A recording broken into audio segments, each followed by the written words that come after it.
জয় শ্রীকৃষ্ণ। রাধে রাধে বন্ধুরা, এই জন্মাষ্টমীর দিনটি গৃহস্থ বাড়ির জন্য অত্যন্ত গুরুত্বপূর্ণ একটি দিন। কারণ এই দিনে ভগবান শ্রীকৃষ্ণ আমাদের এই মর্ত লোকে জন্মগ্রহণ করেন।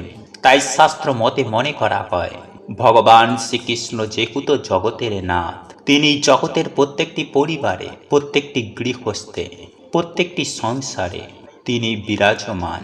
তাই ভগবান শ্রীকৃষ্ণকে নিজের গৃহে স্বাগত জানাতে, নিজের গৃহেই ভগবানকে চিরস্থিত করে রাখতে কিছু উপাচার আমাদের প্রত্যেকের করা প্রয়োজন, যাতেই পরমেশ্বর ভগবান শ্রীকৃষ্ণ আমাদের বাড়িতে চিরস্থায়ী নিবাস করেন। তাই বিষ্ণু পুরাণে স্বয়ং ভগবান বিষ্ণু বলছেন যে এই দিনে যদি কোনো ব্যক্তি কোনো গোমাতাকে এই দুটি খাবার খাইয়ে দিতে পারে, তাহলে সেই ব্যক্তি তার জীবন থেকে সমস্ত রকমের দুঃখ, কষ্ট, জ্বালা যন্ত্রণা, এমনকি রোগ ব্যাধি, বাধা বিপত্তি ও দারিদ্রতার একেবারে নাশ হয়ে যায়।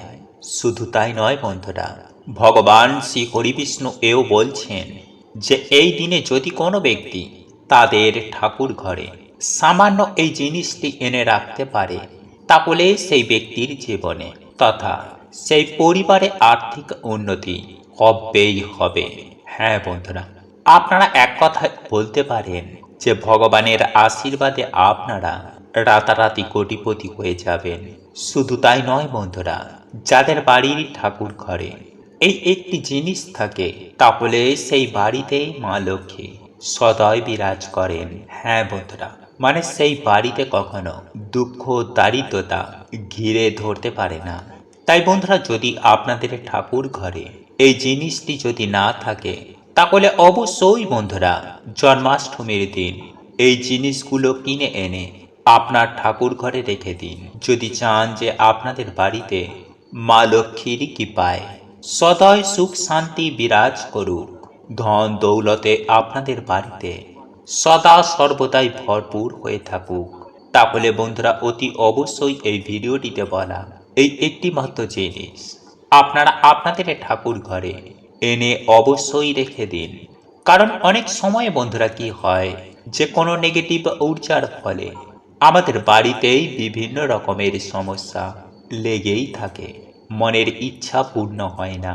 কিন্তু বন্ধুরা এই জিনিসটি এতটাই পবিত্র যে এই জিনিস বাড়িতে থাকা মাত্রই সেখানে কোনো রকমের নেগেটিভ এনার্জি বাস করতে পারে না এবং মা লক্ষ্মী সেই বাড়িতে নিজে দৌড়ে আসেন।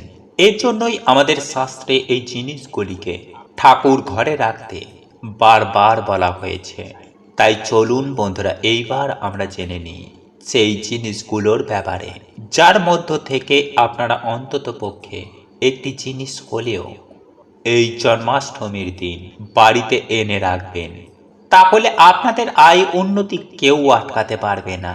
আপনাদের জীবনে এবং আপনাদের পরিবারে সুখ শান্তি সমৃদ্ধি থাকুক। ভগবানের আশীর্বাদে আপনারাও কোটি কোটি টাকার মালিক হয়ে উঠতে চান, তাহলে ভিডিওটি পুরো অবশ্যই দেখুন। এবং ভিডিওটি আপনাদের যদি ভালো লেগে থাকে, তাহলে ভিডিওটিতে একটি লাইক অবশ্যই করবেন এবং বন্ধু বান্ধবী আত্মীয় পরিজনের সাথে শেয়ার করবেন, যাতে তারাও দেখে উপকৃত হতে পারে। মনে রাখবেন, ভালো জিনিস শেয়ার করাটাও ভালো কাজ, ঈশ্বর বা ভগবান আপনাদেরও ভালো করবে। পরিশেষে এই রকম ধার্মিক জ্ঞানবর্ধক ভিডিও পেতে চ্যানেলটি সাবস্ক্রাইব করে পাশে থাকা নোটিফিকেশন বেল আইকনটি অন করে রাখবেন। তাহলে আপনারাও নতুন কিছু জানতে পারবেন, নতুন কিছু শিখতে পারবেন। চলুন এইবার মূল আলোচনায় প্রবেশ করা যাক। তবে মূল আলোচনায় প্রবেশ করার আগে জয় শ্রীকৃষ্ণ রাধে রাধে লিখে কমেন্ট অবশ্যই করবেন। বন্ধুরা, আমাদের এই জীবন চালাতে সকলেরই কম বেশি অর্থের প্রয়োজন, আর এই সকল অর্থের দেবী হলেন মা লক্ষ্মী। তাই যে বাড়িতে মা লক্ষ্মীর কৃপা নেই, সেই বাড়িতে আর্থিক উন্নতি কখনোই হয় না। তাই প্রত্যেক বাড়িতে মায়ের আগমনের জন্য প্রথমত যে জিনিসটি আপনারা সিংহাসনের পাশে রাখবেন তা হলো আতপ চাল। হ্যাঁ বন্ধুরা, আপনারা একেবারে ঠিকই শুনছেন। আপনারা আপনাদের বাড়ির ঠাকুর ঘরে সিংহাসনের পাশে একটি হলুদ কাপড়ের মধ্যে কিছুটা আতপ চাল পুটুলি করে সর্বদাই রেখে দেবেন, কারণ মায়ের প্রতীক হচ্ছে এই আতপ চাল।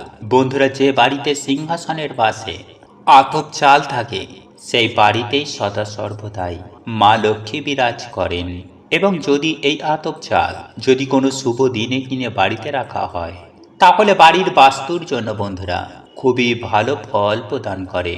বন্ধুরা, আপনারা অবশ্যই আতপ চাল কিনে বাড়ির সিংহাসনে রেখে দেবেন। নাম্বার 2, লক্ষ্মী কড়ি। বন্ধুরা, আপনারা প্রত্যেকেই জানি যে সমুদ্র মন্থনের সময় এই লক্ষ্মী কড়ি মা লক্ষ্মীর সাথে উঠে এসেছে। তাই বন্ধুরা, এই লক্ষ্মী কড়ি মায়ের অত্যন্তই প্রিয়। তাই বন্ধুরা, এই পবিত্র দিনে স্নান করে লাল বস্ত্র পরিধান করে 21টি আপনারা লক্ষ্মী কড়ি নেবেন। এরপর সেই লক্ষ্মী কড়িগুলো আপনারা গঙ্গার জল ছিটিয়ে মায়ের চরণে রেখে দেবেন এবং সেই লক্ষ্মী কড়িগুলো আপনারা সন্ধ্যাবেলায় পুজোর সাথে তার অবশ্যই পুজো করবেন। পুজো অর্চনা হয়ে যাবার পর আপনারা একটি লাল বা হলুদ কাপড়ের মধ্যে সেই লক্ষ্মী কড়িগুলোকে বেঁধে আপনাদের বাড়ির যে প্রধান দরজা রয়েছে সেই দরজার মাথার ওপর দিকে টাঙিয়ে দিন। কিন্তু বন্ধুরা, এই প্রক্রিয়াটি করার সময় যেন আপনাকে কেউ না দেখে, এই বিষয়টি কিন্তু আপনারা একটু মাথায় রাখবেন। বন্ধুরা, এই উপায় বা ক্রিয়াটি আপনারা যদি এই দিন সঠিক নিয়মবিধি মেনে পালন করতে পারেন, তাহলে আপনারা বিশ্বাসও করতে পারবেন না যে আপনারা কি উপকারটাই না পাবেন। হ্যাঁ বন্ধুরা, এই উপায়টির ফলে বাড়ি থেকে যেমন বাস্তু দোষ দূর হবে, ঠিক তেমনই আপনাদের পরিবারে প্রচুর আয় উন্নতি হবে। বাড়ি থেকে ঝগড়া ঝামেলা দূর, পরিবারে সুখ শান্তি সমৃদ্ধি আবারও ফিরে আসবে। তাই বন্ধুরা, অবশ্যই এই প্রক্রিয়াটি একবার করে দেখতে পারেন। এছাড়াও স্বয়ং পরমেশ্বর ভগবান শ্রীকৃষ্ণ বলছেন, যে ব্যক্তি এই দুটি খাবার গরু ও কুকুরকে খাওয়াতে পারবে সেই কোটিপতি হয়ে যাবে। হ্যাঁ বন্ধুরা, এটি পরীক্ষিত এবং প্রমাণিত, কারণ আমি নিজেও ব্যক্তিগতভাবে এই উপায় বা ক্রিয়াটি পালন করে চলি। আমিও ভীষণভাবে উপকৃত। আর আপনারাও যদি স্বাস্থ্যের বিধি বিধান অনুসারে গোমাতা ও কুকুরকে এই দুটি খাবার খাইয়ে দিতে পারেন, তাহলে আপনারাও কোটিপতি হয়ে যাবেন। হ্যাঁ বন্ধুরা, আপনারা একেবারে ঠিকই শুনছেন। তাই আপনারা যদি প্রচণ্ড অর্থ কষ্টে ভোগেন, জীবনে অক্লান্ত কঠোর পরিশ্রম করার পরেও যদি আপনার হাতে অর্থ না থাকে, আপনার গৃহে যদি সদা সর্বদাই অশান্তি কলহ লেগেই থাকে, কিংবা আপনার পরিবারে যদি নিত্য রোগ ব্যাধি লেগেই রয়েছে, তাহলে এই দুটি খাবার এই দিন গোমাতাকে বা কুকুরকে খাইয়ে দিন। দেখবেন শনি মহারাজের অশেষ কৃপায়, হ্যাঁ বন্ধু, শনি মহারাজের আশীর্বাদও কৃপায় সব সমস্যা তৎক্ষণাৎ দূর হয়ে যাবে। হ্যাঁ বন্ধুরা, আপনারা একেবারে ঠিকই শুনেছেন। বন্ধুরা, সাধারণত অনেকেই শনি মহারাজকে ভয় করেন। শনি মহারাজের নাম শুনলেই তারা ভয়ে ভীত হয়ে পড়েন। তারা মনে করেন যে শনি মহারাজের কুদৃষ্টি একবার যদি আমাদের ওপরে পড়ে, তাহলে আমাদের এই জীবন একেবারে ছারখার হয়ে যেতে পারে। হ্যাঁ বন্ধুরা, এটা একদম সত্য কথা। কিন্তু বন্ধুরা, আপনি কি জানেন, যদি শনি মহারাজ আপনার ওপরে সন্তুষ্ট হন, তাহলে আপনার জীবনে কতটা আয় উন্নতি ঘটতে পারে। হ্যাঁ বন্ধু, আপনার কতটা লাভ হতে পারে। বন্ধুরা, আপনি কি এটা জানেন? এই বিষয়টি হয়তো অনেকেই জানেন না। দেখুন বন্ধুরা, আজ আমি আমার এই ভিডিওটির মাধ্যমে আপনাদেরকে সুন্দরভাবে জানিয়ে দেব যে আপনি যদি আর্থিক সংকটের মধ্যে থাকেন, আপনার চতুর্দিকে যদি সমস্যা থেকে থাকে, তাহলে এই খাবার দুটি অতি অবশ্যই গোমাতা বা কুকুরকে খাইয়ে দিন। তাহলে দেখবেন শনি মহারাজের কৃপায় আপনার দুর্ভাগ্য সৌভাগ্যে পরিণত হবেই হবে। বন্ধুরা, মৎস্য পুরাণে শনি মহারাজকে জনহিতকর অর্থাৎ মানুষের কল্যাণের কাজে তাকেই সেখানে স্থান দেওয়া হয়েছে। তাই শনি মহারাজকে আপনারা যদি একবার সন্তুষ্ট করতে পারেন, তাহলে অবশ্যই তার কৃপা দৃষ্টিও আপনারা সুনিশ্চিতভাবে পাবেন। তাই চলুন বন্ধুরা, আমরা এইবার জেনে নিই যে কোন খাবার দুটি এই দিন গোমাতা ও কুকুরকে খাওয়ালে আর্থিক কষ্ট থেকে আপনারা মুক্তি পেতে পারেন। দেখুন বন্ধুরা, আপনি যদি চান আপনার জীবন থেকে চিরতরে আর্থিক সমস্যা দূর হয়ে যাক, তাহলে শনি মহারাজকে আপনাদের সন্তুষ্ট করতেই হবে। দেখবেন আপনার জীবনে যে কোনো মুহূর্তে যে কোনো সমস্যার খুব সহজেই সমাধান ঘটে যাবে। বিশেষভাবে আপনি যদি কোনো অর্থনৈতিক দিক থেকে সংকটের মধ্যে পড়েন, তাহলে সেই সংকট থেকে আপনি প্রভুর কৃপায় আপনি তৎক্ষণাৎ উদ্ধার হয়ে যাবেন। তবে আজ আমি আপনাদেরকে যে খাবার দুটির কথা জানিয়ে দেব, এই খাবার দুটি অতি সহজেই আপনারা গোমাতা বা কুকুরকে খাওয়াতে পারেন।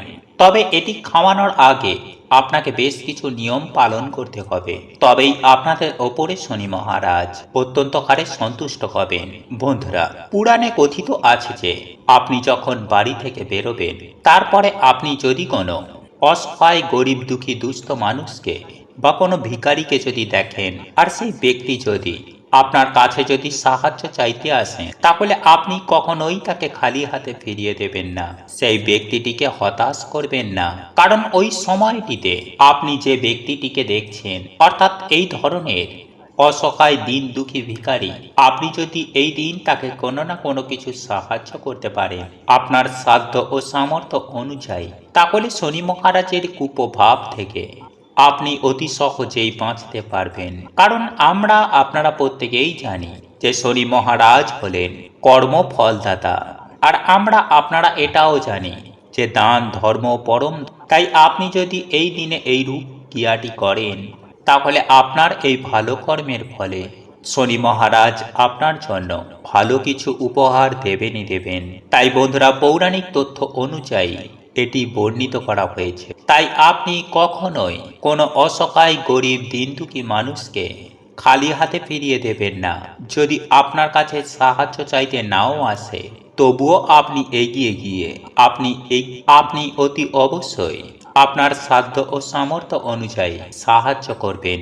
দেখবেন শনি মহারাজ আপনার ওপর অত্যন্তই সন্তুষ্ট হবেন।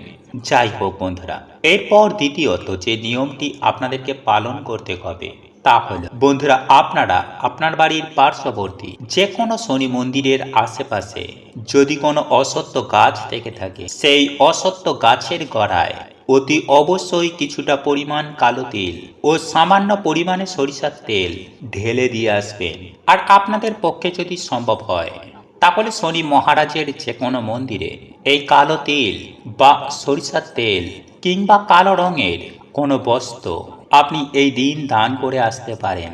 দেখবেন এর ফলে আপনার জীবনে পারিবারিক সমস্যা বলুন কিংবা আর্থিক সমস্যাই বলুন, এই সমস্ত কিছুই সমস্যা এক নিমেষেই দূর হয়ে যাবে। যাই হোক বন্ধুরা, এইবার আমি আপনাদেরকে জানিয়ে রাখি, কোনো গোমাতা কিংবা কোনো কালো রঙের কুকুরকে আপনারা খেতে দেবেন। হ্যাঁ বন্ধুরা, এই দিন অতি অবশ্যই গোমাতাকে রুটির সঙ্গে আখের গুড় মিশিয়ে গোমাতাকে খাইয়ে দেবেন। তবে এখানে রুটি কিনে খাওয়াবেন না, আপনারা আটা কিনে নিজের হাতে রুটি তৈরি করবেন।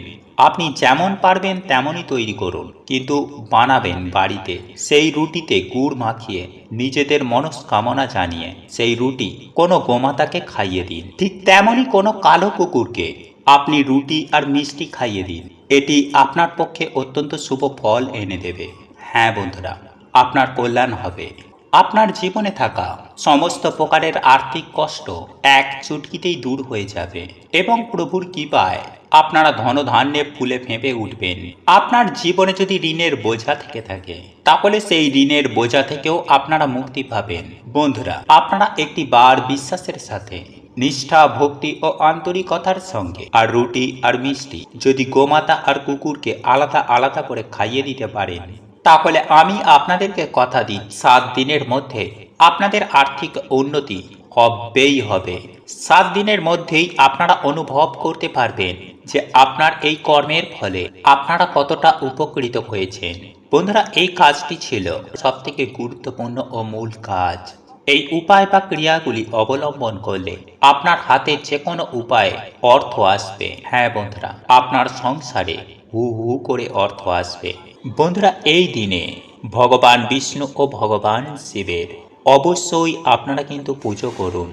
এই দিনে আপনারা পুজো করার পর আপনারা ভগবানের প্রসাদ যেমন কলা, নারকেল, বেদানা, ডালিম বা ভগবানের প্রিয় ভোগ, ভগবানের প্রিয় ফল আপনারা অবশ্যই দান করুন।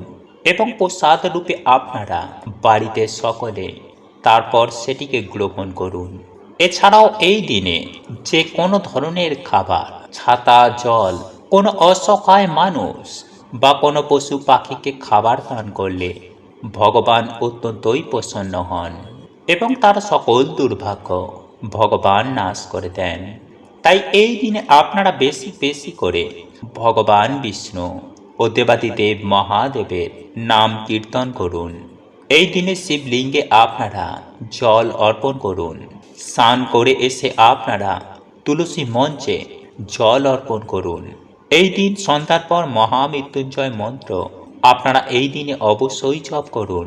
এছাড়াও এই দিনে আপনারা কোনো রকমের খারাপ চিন্তা ভাবনা করবেন না, অযথাই মাথা গরম করবেন না, কোনো রকমের অশ্লীল আচরণ এই দিনে আপনারা ভুলেও করবেন না এবং কোনো রকমের তামসিক খাবার এই দিনে খাবেন না, যেমন পেঁয়াজ, রসুন, মাছ, মাংস বা মদ্যপান। নইলে নিজেরাই কিন্তু আপনারা আপনাদের সৌভাগ্যের দরজা চিরকালের মতো বন্ধ করে দেবেন। এর ফলে আপনাদের মাথা চাপড়ানো ছাড়া আর কিছুই বাকি থাকবে না। বন্ধুরা, এই দিন সন্ধ্যাবেলায় আপনারা কিন্তু আপনাদের বাড়িতে একটি প্রদীপ অবশ্যই ধরাবেন, কারণ এই দিনে বন্ধুরা বাড়িতে প্রদীপের আলো সকল প্রকারের নেগেটিভ এনার্জি ও দুর্ভাগ্য নাশ করে দেয়। ফলে বাড়িতে আবার সুখ, শান্তি এবং সৌভাগ্য ফিরে আসে। আবার এই দিনেই বন্ধুরা আমাদের করা সামান্য কিছু কাজ মানুষের দুঃখ দারিদ্রতার নাশ করে দেয়। আবার বন্ধুরা এই দিনে করা কিছু ভুল আমাদের জীবনে ডেকে আনে চরম ভয়ঙ্কর দুর্গতি। আমাদের সৌভাগ্যের নাশ হয়, পরিবার লক্ষ্মীশ্রী হয়ে যায়, ফলে পরিবারে নেমে আসে বন্ধুরা ঘোর অন্ধকার। বন্ধুরা, আমি সবার প্রথমে যে বিষয়টির কথা বলবো তা ব্রতের আগের দিন কিন্তু আপনারা কোনো রকমের আমিষ আহার একদম ভুল করেও গ্রহণ করবেন না। পেঁয়াজ, রসুন, চা এবং কোনো রকমের নেশা ভাঙ কিন্তু এই দিনে আপনারা একদম খাবেন না। পারলে এই দিনে আপনারা রাতেই ভগবানকে ভোগ নিবেদন করে সেই প্রসাদ আপনারা বাড়িতে সকলে মিলে তা গ্রহণ করুন এবং এরপরে আপনারা ভগবানকে প্রণাম করে ভগবানকে আপনাদের বাড়িতে আমন্ত্রণ জানিয়ে তারপরে ঘুমিয়ে পড়ুন। নাম্বার 2, এর পরের দিন বন্ধুরা আপনারা সকাল সকাল মানে ব্রহ্ম মুহূর্তে ঘুম থেকে উঠবেন। তারপরে বন্ধুরা আপনারা মাতা গঙ্গাকে প্রণাম করে আপনারা সকালেই স্নান করে নেবেন। এরপর স্নান করে এসে আপনারা পরিষ্কার পরিচ্ছন্ন জামা কাপড় পরে ভগবানের আরতি করে আপনারা একটি সংকল্প নেবেন যে আজ আপনারা ভক্তি মনে ভগবানের এই ব্রত সম্পূর্ণ করবেন। নাম্বার 3, এছাড়াও বন্ধুরা এই দিনে কোনো রকমের কিন্তু খারাপ কার্য বা অধার্মিক কোনো কার্য আপনারা একদমই করবেন না, কারণ মনে এই দিনে কিন্তু বন্ধুরা আপনারা কোনো রকমের দুঃখ দেবেন না। এই দিনে বন্ধুরা যদি আপনাদের বাড়িতে কেউ আসে তাহলে তাকে কিন্তু আপনারা খালি হাতে ফেরাবেন না, কারণ এই দিনে ভগবান ভক্তের পরীক্ষা নিতে কি রূপে চলে আসেন তাকে বলতে পারে। তাই এই দিনে বন্ধুরা আপনারা বেশি বেশি করে হরিনাম করুন, গীতা পাঠ করুন বা গীতা শ্রবণ করুন এবং আপনার সাধ্য ও সামর্থ্য অনুযায়ী বন্ধুরা এই দিনে ভগবানের পুজো দিতে কিন্তু একদম ভুলবেন না। এবং সন্ধ্যাবেলায় আপনারা তুলসী মঞ্চে একটা প্রদীপ দেখান, ভগবানের এই দিনে আপনারা আরতি করুন। এছাড়াও বন্ধুরা এই দিনে কোনো রকমের গাছপালা এবং চুল দাড়ি কিন্তু আমাদের ভুল করেও কাটতে নেই। নাম্বার 4, বন্ধুরা আমাদের হিন্দু শাস্ত্র বলছে যে জন্মাষ্টমীর দিন আমাদের ভুল করেও অন্ন গ্রহণ করতে নেই। তাই যারা বন্ধুরা এই দিনে উপবাস রাখছেন তারা ব্রত সম্পূর্ণ হবার পর বা পরের দিন কিন্তু তারা ভগবানের প্রসাদ গ্রহণ করে এই ব্রত পালন করবেন। তবে বন্ধুরা এই 2025 সালে এই বছর অর্থাৎ জন্মাষ্টমীকে কেন্দ্র করে অনেকেই দ্বিধাগ্রস্ত রয়েছে যে এই পবিত্র জন্মাষ্টমী তিথি 2025 সালে জন্মাষ্টমীর ব্রত কবে পালিত হবে। বন্ধুরা, জন্মাষ্টমীর ব্রত পালনের জন্য সঠিক সময় হলো 16ই আগস্ট 2025। অষ্টমী তিথি শুরু হচ্ছে 15ই আগস্ট দুপুর 3:01 মিনিটে। এবং শেষ হবে 16ই আগস্ট রাত 1টায়। এছাড়াও রোহিণী নক্ষত্র শুরু হবে 15ই আগস্ট বিকেল 4:35 এবং এই তিথি শেষ হবে 16ই আগস্ট বিকেল 5:30। তাই বন্ধুরা, ভগবান শ্রীকৃষ্ণের জন্ম মধ্যরাত অর্থাৎ নিশীথকাল হয় বলে বিশ্বাস করা হয়। তাই মধ্যরাতের পূজা, নিশীথ পূজা করার জন্য শুভ সময় হলো 16ই আগস্ট রাত 12:03 থেকে 12:47 পর্যন্ত। বন্ধুরা, এই প্রসঙ্গে আমি আপনাদেরকে জানিয়ে রাখি যে শাস্ত্র অনুসারে এই বছর জন্মাষ্টমী কোনো ব্যক্তি এই 2 দিনের মধ্যে যে কোনো একটি দিন পালন করতে পারেন। যে জন্মাষ্টমীর যে প্রধান পূজা, যাকে আমরা নিশীথ পূজা বলে থাকি, সেই পূজা কিন্তু এই সময়কালের মধ্যেই মধ্যরাতে সম্পূর্ণ করতে হবে, অর্থাৎ রাত্রি 12:03 থেকে 12:47 পর্যন্ত। যে 43 মিনিট সময়কাল রয়েছে, এই সময়ে এই নিশীথ পূজা সম্পূর্ণ করা প্রয়োজন।